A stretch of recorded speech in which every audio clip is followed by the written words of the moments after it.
اللہ جل وعلا کے فضل و کرم اور اس کی توفیق سے ہفتہ وار مضمین علم و ادب جامع تدریس القرآن میں منعقد ہوتی ہے۔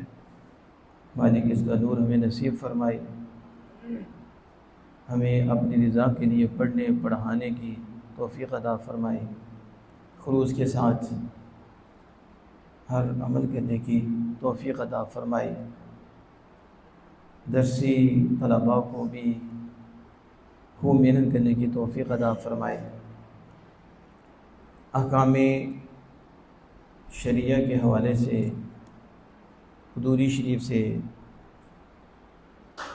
ہم سنتوں کے حوالے سے گفتگو کر رہے تھے۔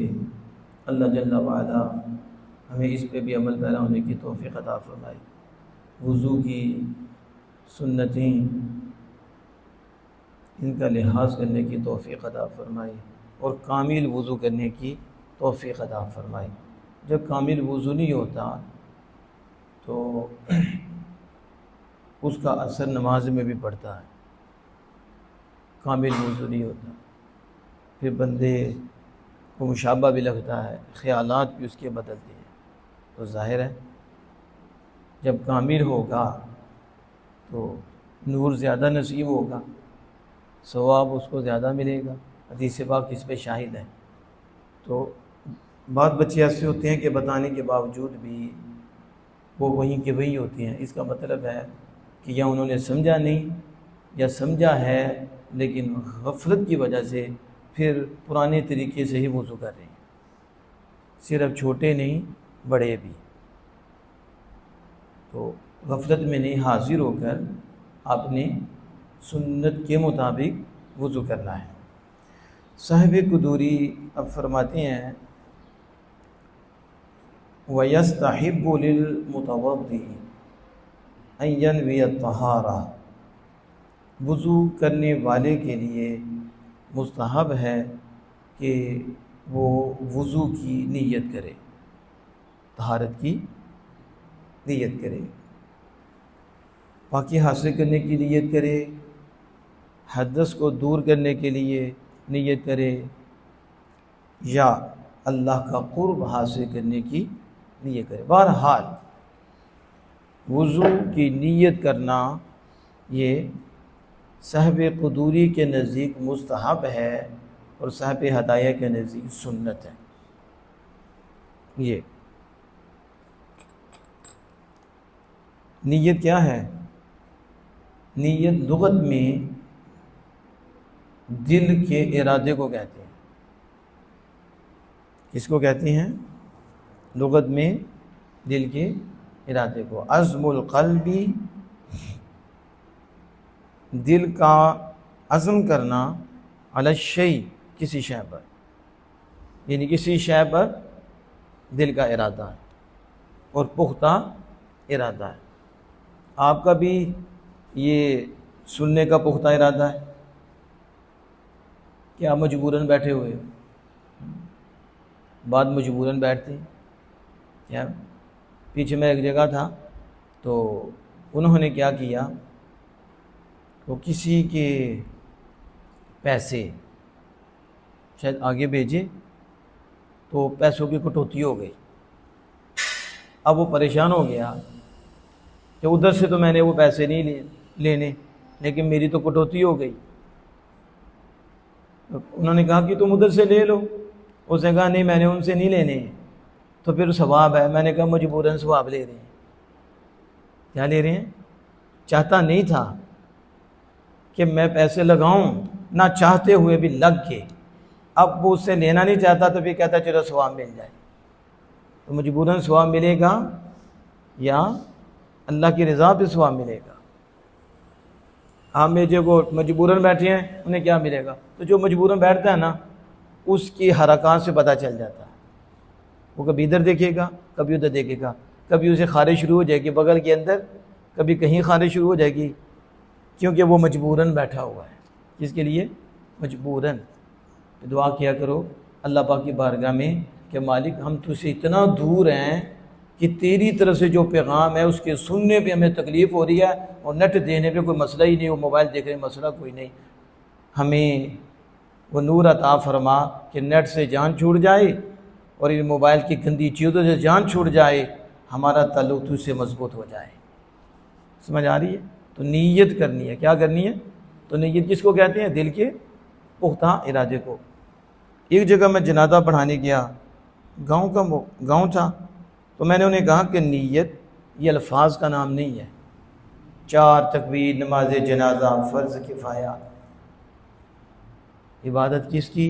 خدا تعالی، ٹھیک ہے، اور دعا واسطے اس میت دے، حاضر اس میت دے، منہ میرا قبلہ شریف دے۔ کہا یہ نیت نہیں ہے، یہ نیت نہیں ہے۔ اب آپ میں سے کسی کی نیت خراب بھی ہوگی تو کسی کی نیت اچھی بھی ہوگی، تو کہ ماتھے پہ لکھی ہوئی ہے، ماتھے پہ ہے نیت، نیت کہاں ہوتی ہے؟ کہتے ہیں نیت ہی پیڑا ہے، کیا کہتے ہیں؟ ایتھے ہوں نہیں رہ گیا، انہیں کی کرنا ہے، اے نیت ہی پیڑا ہے۔ کس کا پیڑا ہے؟ جنہیں پہلے ٹیڑھی آ گیا تو اس نے کیا کرنا ہے؟ اگر یہ اچھی نیت کرتا، وہ کہتا ہے اللہ کے فضل و کرم سے میں یہ کام میں کروں گا، تو آدھا کر چکا ہے وہ۔ لیکن جب شروع میں ہی تو لوگ کہہ دیتے ہیں، کہتے ہیں نیت اچھا نہیں، تو نیت کون سی؟ یہ دل کا اچھا نہیں ہے، دل کا اس کی سوچ پختہ نہیں ہے۔ تو جب میں نے یہ بات کی تو پھر ظاہر ہے گاؤں کے اندر جوہلا ایک تو نہیں، آج تو شہروں میں کتنے جوہلا ہیں، اور سب سے آسان کام ہے تنقید کرنا، سب سے کام ہے انگلی کسی کے آگے اٹھانا، سیکھنا سب سے مشکل ہے، عمل کرنا اس سے بھی مشکل ہے، اور سب سے آسان کام ہے کیڑے نکالنا، یہ آسان کام ہے، اور اپنے میں کتنے ہیں اس کی فکر ہی نہیں۔ تو میں نے جب بتایا کہ الفاظ نیت نہیں ہے، نیت دل کا ارادہ ہے، وہ کیا ہوا ارادہ۔ اب جنازے کے لیے آپ آئے ہیں تو کیا ارادہ ہے؟ نہیں ارادہ ہے نا کہ نماز جنازہ ادا کرنا ہے، تو ارادہ تو ہو گیا، نیت ہو گئی۔ الفاظ جو دل کی نیت ہے اس کے معاون ثابت ہوتے ہیں اور اس کے مددگار ثابت ہوتے ہیں۔ یعنی ہم دین سے اتنے دور ہوئے اور رب سے اتنے دور ہوئے کہ جنازے میں بھی بھول جاتے ہیں کہ جنازہ پڑھنے آئے ہیں۔ نماز ظہر کی ہم نے پڑھنی ہوتی ہے، اور جب ہم کھڑے ہوتے ہیں تو اس میں ذہن سے نکل جاتا ہے کہ نماز کون سی پڑھنی ہے، ذہن سے نکل گیا ہے، حالانکہ نیت یہی تھی کہ ظہر پڑھنی ہے، لیکن جب اللہ اکبر کہنے لگے اس وقت ہمارا ذہن حاضر ہی نہیں، دماغ حاضر ہی نہیں۔ تو پھر فقہاء کرام نے یہ الفاظ مستحب قرار دیے کہ زبان سے کہو، تاکہ جب تم غافل ہو تو یہ ان سے تمہاری غفلت دور ہو جائے گی۔ تو یہ دیکھو یہ الفاظ تمہاری سوچ اور نیت کے معاون بن جائیں گے اور تمہارا فرض ادا ہو جائے گا۔ یعنی یہ تو نیت سے، نیت کے الفاظ سے جو غیر حاضر ہوتے ہیں وہ حاضر ہو جاتے ہیں، اور یہ پکی بات ہے کہ جب بندہ زبان سے کہتا ہے نا تو بندہ، ہماری حالت یہ ہوتی ہے کہ ہم آہستہ ذکر کریں تو ہمارا منہ کبھی ادھر ہوگا کبھی ادھر ہوگا، ہم سب کی حالت ہوتی ہے۔ جب آہستہ ذکر کریں گے تو ہم کبھی ادھر ہوں گے کبھی ادھر ہوں گے، کیونکہ ہم پہنچے ہوئے تو نہیں، تو نہ ہمارا دعویٰ پہنچے ہوگا، تو ہم تو چل رہے ہیں اللہ کے فضل سے۔ تو لیکن جب ہم تھوڑا سا اونچا پڑھتے ہیں نا تو ہماری توجہ ہو جاتی ہے کہ ہم کیا کر رہے ہیں، کیا پڑھ رہے ہیں۔ تو بس جن کی یہ حالت ہو انہیں تھوڑا اونچا پڑھنا چاہیے۔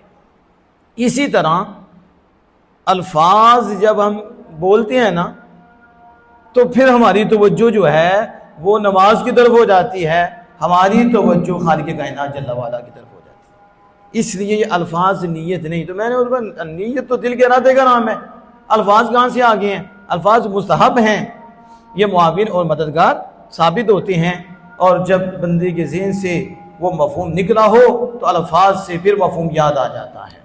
ایک تو یہ ہے۔ دوسرا، یہ جو نیت ہے دل کے پختہ ارادے کو کہتے ہیں۔ اصطلاح میں کیا ہے؟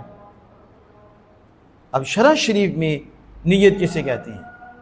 شرع شریف میں اللہ عز و جل کی فرما برداری کا قصد اور ارادہ کرنا، یعنی اللہ عز و جل کے حکم کو ماننا، جس سے روکا اس سے رکنے کا ارادہ کرنا، اللہ کا قرب حاصل کرنے کا ارادہ کرنا، یہ نیت شرع شریف میں معتبر ہوگی۔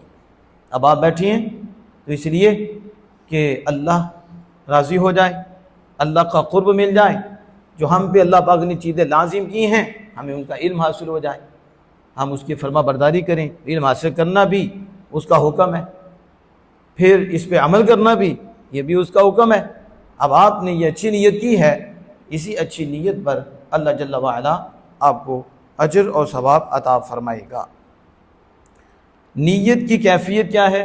اتوضأ لرفع الحدث، میں مالک وضو کرتا ہوں بے وضوئی کو دور کرنے کے لیے، یا اتوضأ تقربا الی اللہ، میں وضو کرتا ہوں مالک تیرا قرب حاصل کرنے کے لیے، یا میں وضو کرتا ہوں پاکی حاصل کرنے کے لیے۔ نیت کر لے، یہ باتیں مقصودہ کی نیت کر لیتے، تو بس یہ نیت کرے گا تو پھر ثواب پائے گا۔ کیا پائے گا؟ کیونکہ نیت فرض نہیں ہے وضو میں، آپ کیا کہا، نیت مستحب ہے، مستحب پہ ثواب ملتا ہے۔ نیت کرنے سے یہ عبادت بنے گی، اگر نیت نہیں ہوگی تو عبادت نہیں بنے گی، تو جب عبادت نہیں بنے گی تو ثواب نہیں ملے گا۔ یہ الگ بات ہے کہ پانی میں یہ وصف ہے کہ جب اسے پاک پانی ڈالا جاتا ہے تو یہ پاک کر دیتا ہے، طہارت حاصل ہو جاتی ہے، لیکن ثواب تب ملے گا جب آپ صحیح نیت کریں گے تو یہ عبادت بنے گی، اور جب عبادت بنے گی تو اس کے اوپر اللہ جل وعلا ثواب عطا فرمائے گا۔ اور جو نیت کو ترک کر دیتا ہے وہ سنت کو ترک کر دیتا ہے، یعنی اس نے سنت ترک کر دی ہے۔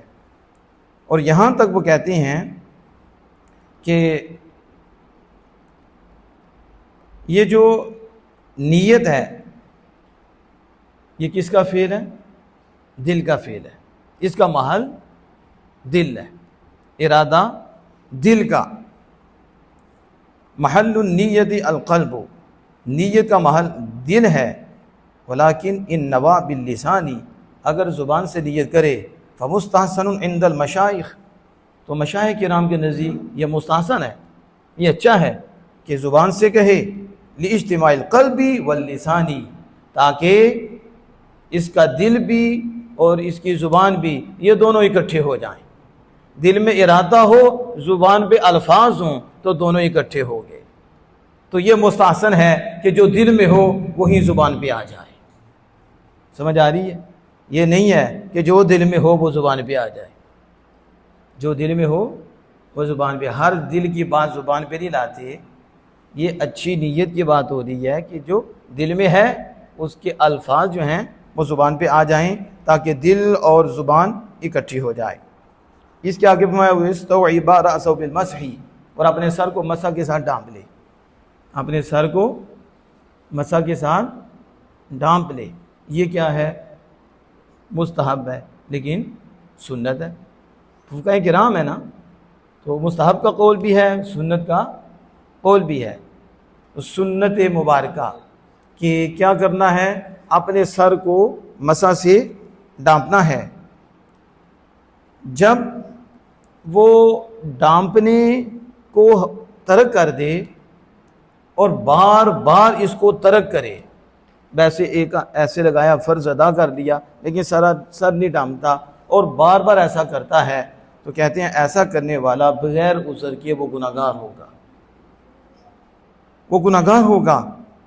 اور جب مسح کرے 3 مرتبہ ایک ہی پانی کے ساتھ پھر کوئی حرج نہیں۔ یہ روایت ملے گی کہ ایک ہی پانی کے ساتھ اسے 3 دفعہ اس کا مسح کرنا، اس میں کوئی حرج نہیں۔ لیکن جدید پانی کے ساتھ ایک دفعہ مسح کیا، پھر دوبارہ پانی لیا، پھر مسح کیا، پھر سے دوبارہ پانی لیا، تو یہ مکروہ ہے۔ یہ تو اب دھونے کے حکم میں آ جائے گا، جبکہ آپ نے مسح کرنا ہے تو مسح تو بس یہ جو تر ہتھیلی ہے اس کو اوپر لگانا ہے، جس سے آپ کی سنت ادا ہو جائے، لیکن سارا سر ڈانپا جائے۔ اختلاف اس میں ہے کہ سر کس طرح ڈانپا جائے، اور ڈھانپنے کی کیفیت کیا ہے؟ تو جو میں نے پہلے بتایا تھا کہ 3 انگلیاں لے کے یوں کرتے ہیں، یا پھر یوں بتایا تھا کہ سارا سر کے ساتھ ادھر سے لے کے اس کو یہاں تک ڈھانپ لیتے ہیں۔ کہتے ہیں اظہر یہ ہے کہ ان یدع کفیہ واصابعہ علی مقدم رأسہ ویمدہما الی قفاہ علی وجہ یستوعب جمیع الرأس۔ کہتے ہیں کہ اظہر اور زیادہ ظاہر یہی ہے کہ وہ اپنی ہتھیلی کو اور اپنی انگلیوں کو سر کے اگلے حصے پہ رکھ دے، جیسے میں نے بتایا تھا، یوں رکھ دے اور رکھ کر وہ ان دونوں کو کھینچے گدی کی طرف، پیچھے کی طرف ان کو کھینچے اور سر کے آخری حصے تک اس کو لے جائے اور وہ سارے سر کو ڈھانپ لے، تو اس طریقے سے سنت ادا ہو جائے گی۔ سنت، اور میں نے کہا تھا یہ آسان طریقہ ہے اس سے کہ یوں 3 انگلیاں ادھر لگاؤ، پھر ان کو اوپر رکھو، یہ ساتھ نہ جوڑو، پھر پیچھے آؤ، پھر عورتوں کے لیے بات بڑھے، پھر پیچھے سے یہاں آنا، یہ مشکل ہوتا ہے۔ لیکن یہ طریقہ سنت نہیں ہے، سنت ڈھانپنا ہے، تو ڈھانپنا جیسے بھی ڈھانپا جائے، یوں ڈھانپ لو، یوں ڈھانپ لو، سنت ادا ہو جائے گی۔ اور اسی کے ساتھ ہی ان کانوں کا مسح ہے، کہ اسی کے ساتھ ہی جب یہ کیا 7 کانوں کا بھی مسح کر لیا۔ اس میں آپ کو بتایا تھا کہ سر کا آخری حصہ کہاں تک ہے، سر کے کتنے حصے ہیں؟ اب ساتھ تینوں نے کتنے نے بتاؤ، کتنے ہیں تمہارے سر کے حصے؟ 4۔ کھڑے ہو کے بتاؤ کون کون سا ہے، کھڑے ہو جائے، 4 حصے۔ اٹھو، حوصلہ دے، چیز ہوتے میرا حصہ لے کے، مجھے تو گوشت نہیں ملا، ٹھیک ہے، مجھے تو دیکھو 1 روٹی، ادھر 2 روٹیاں، میرا حصہ کدھر گیا؟ ہوں دسو نا، دماغ دے کنے حصے دے؟ کبھی کوئی چیز کھاتے ہو، کبھی کوئی چیز کھاتے ہو، کو دماغ بھی تو استعمال کرو نا۔ بتاؤ، ٹوپی اتارو اور بتاؤ سر کے، یہ میں نے بتایا تھا پیچھے، اب بتاؤ۔ تو ابراہیم آپ کھڑے ہو کے بتاؤ سر کے 4 حصے۔ یہ کہتا ہے کہ سر کے 4 حصے ہیں، لیکن ڈیوائیڈ کرنا نہیں آتا، تو ڈیوائیڈر کو باہر لایا کیا ہو، ٹھیک ہے، وہ تو ٹوپی اتارو نا۔